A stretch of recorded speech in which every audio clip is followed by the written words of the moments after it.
Hey folks, welcome back to Prepping with Sarge. Today I'm going to be talking to you a little bit about how to improve your foraging skills. I'm going to give you some tips, recommendation down in the description down below for a book to get you started.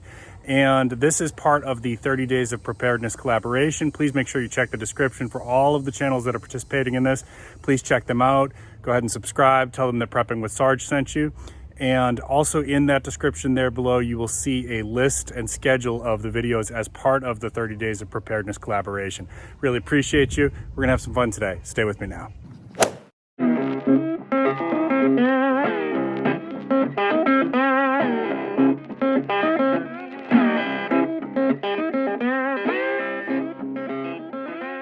All right, so the first tip I'm going to have for people is number one, what do you need to get started when if you're brand new to foraging, or maybe you're intermediate and you're wanting to get a little bit better about it, right? So I am going to recommend you start to build a foraging library. Now, if you're brand new and you just want like a general guide to foraging for the United States, this one here, I'll put a link in the description, is a fantastic book. I'm enjoying this so far. This is actually the newest addition to my foraging library. Author is Dr. Mark Meriwether Vorderbruggen, and I actually am hoping that I get to meet him soon at the Georgia Bushcraft event.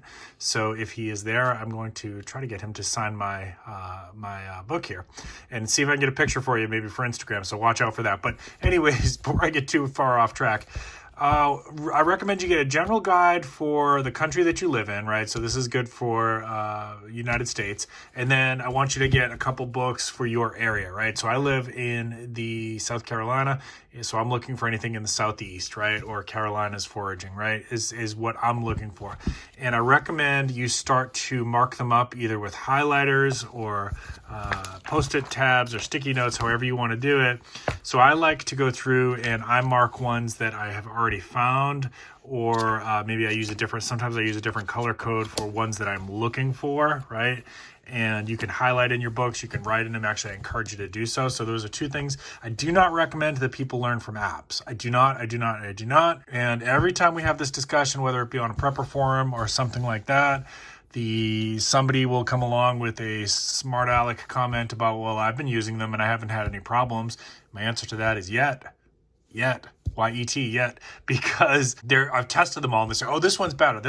No, this one I've had really good results with. None of them are 100% accurate, right? So that's the problem with, if you're foraging and you eat the wrong thing, you only need to be wrong once, okay? Now, I'm going to say all that, recommend that you train with actually a foraging instructor and you get yourself a good library of books to cross-check with, but people are still going to use the apps. I know they are, and that's fine. What I'm going to recommend to you is, if you insist on using the apps, at least do not make that your only source. Double check with get some good foraging books for your library, double check with those, get on some of the foraging groups, and start to, post pictures. And you want to post a lot of pictures of the leaves, the underside of the leaves, the bark, the branch, if you're asking for help. But keep in mind that at some point when you're in those forums, like, the idea is you want to be memorizing it too and learning, right? So that's another reason that I don't like the apps, is it's a shortcut that makes people get a little bit weak about it. You want to get to the point where you can recognize it without the app, okay? So just some thoughts. I know some people are going to use those different apps out there. I can't stop you from doing that, but I'm going to recommend, at minimum, do not make those your only way to learn. All right, this next thing here, this is just something, you want to get some kind of foraging bag. Now, this is the Wazoo Survival Gear foraging bandana, and on the back side, it has breathable mesh, little bag here that you can, oops, where's the entrance? Yeah, there it is. You can put your stuff in there when you're foraging, and it will help it to breathe. If you want to get one of these, you can go on wazoosurvivalgear.com and you can use my coupon code Sarge2021. We'll get you 5% off this, and of course all of their gear. So that should get you started. You want to have a pocket knife. At some point you may decide you want to upgrade to a foraging knife with a little brush that brushes off the dirt. That's up to you, but really just any kind of pocket knife will do. Just make sure it's nice and clean and sharp, because you want to when you're making cuts on plants, you don't want to damage the plants any more than you have to, especially if you're leaving them for nature to continue to propagate. So a nice, clean, sharp blade will actually make sure that you get nice, clean cuts, and the plant will be able to heal, okay?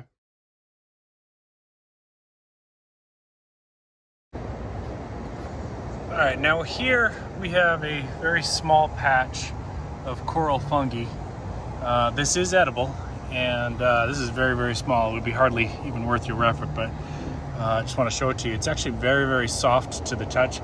See how easily that broke up in my hand? Very, very fragile. But if I come back here, this may develop into something more complex. I'll try to show you a picture of it right here.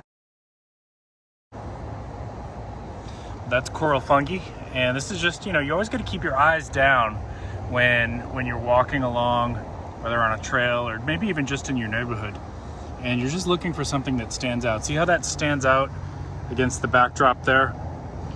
That's how I forage. I look for the anomaly, right? And my friend April from Yohola Herbal School, she says it a little differently. She says you're looking for what calls to you, right? That the plants will call to you. Just something to think about as you're trying to get better at your foraging skills. All right, so another helpful tip for finding some things to forage is to think about that biodiversity exists at the edges of two systems, right? So here over here we've got a little bit of water, and then it comes in and it meets some forested area over here, right? So this is where two ecosystems kind of collide, and that's where especially if there's water nearby, you'll tend to find a lot of biodiversity. So this here, if we look around now, I found some yapon and some other interesting things over here, but that tree there that I was just showing you, and we'll take another look at it in a second, is persimmons, right? Now these are obviously not in great condition, but that's a persimmon right there. And see how it like squishes underneath my my finger there? That's ripe. So these are all ripe. These are a nice little fruit. So if you were lost in the wilderness, this is a good find. But even if you weren't lost in the wilderness, like people will come by from this area and collect these persimmons, right? See if I can find a better one for you here. All right, here's another one. And this is what happens. Is they just tend to fall out of the tree, so you don't have to go crazy trying to get up there and collect it, but you got to be quick because the squirrels tend to go after these too. They're kind of a nice find. All right, so that's persimmon, and I'll give you a look at it here. This is what the bark looks like, right? I know it can be kind of hard if you're not familiar with tree identification, but there you go. Abundance exists at the edges.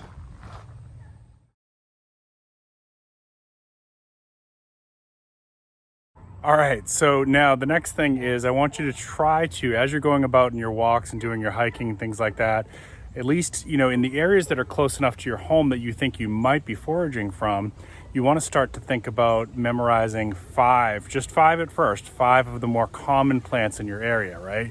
When you've got 5 that you can spot without having to look at your books or having to look it up online, and you know them down pat and you're 100% sure, then you're going to go for 10, right? And you're just going to kind of expanding up from there, 5 at a time. That's going to help build your confidence. Once you get to about 15 plants in your area that are very common, they're edible or they have medicinal purposes, you're going to start to feel really, really confident with it, and that's good. And then you're going to get the bug for it, and you're going to be like, oh, I need to learn more, and I'm going to buy more books, and I'm going to take more classes and things like that. That's kind of how foraging is. So it's the best of all the worlds. I get to be outside in the sunshine, which I like, out in nature, checking out the trails, but I'm also learning things that I can eat, either just for recreational or survival food, and also how to, along the way, I'm learning some different medicines that I can make from plants and things like that. All right, I got one over here. Let's check this out. So this one over here is a fun little plant for you to learn, especially if you're in the south, or this is yapon, and it grows pretty much from like Maryland all the way to Texas, right? And so I'm going to give you some close-ups, take a good look at this. If you watched my channel before, you know this is one of my favorites. Absolutely love yapon. So the bark there has like that gray-green kind of color. Let's see if I can get it in the sunlight here for you.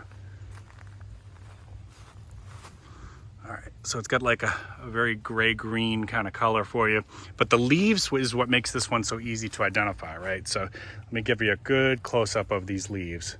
I'll let that kind of come into focus here. Catch it in the sunlight.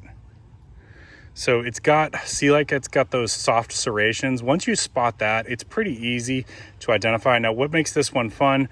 Well, this is a plant that is the only native source of caffeine in the United States, right? So you can make some teas or a coffee substitute on that. Now, if we had a really bad supply chain issue, that might be something that you could sell to other people, or you could make, people that are coming off of caffeine addictions, like old Sarge here, might be a way to kind of wean ourselves down softly, right? Because going through withdrawal from a caffeine addiction can be pretty nasty.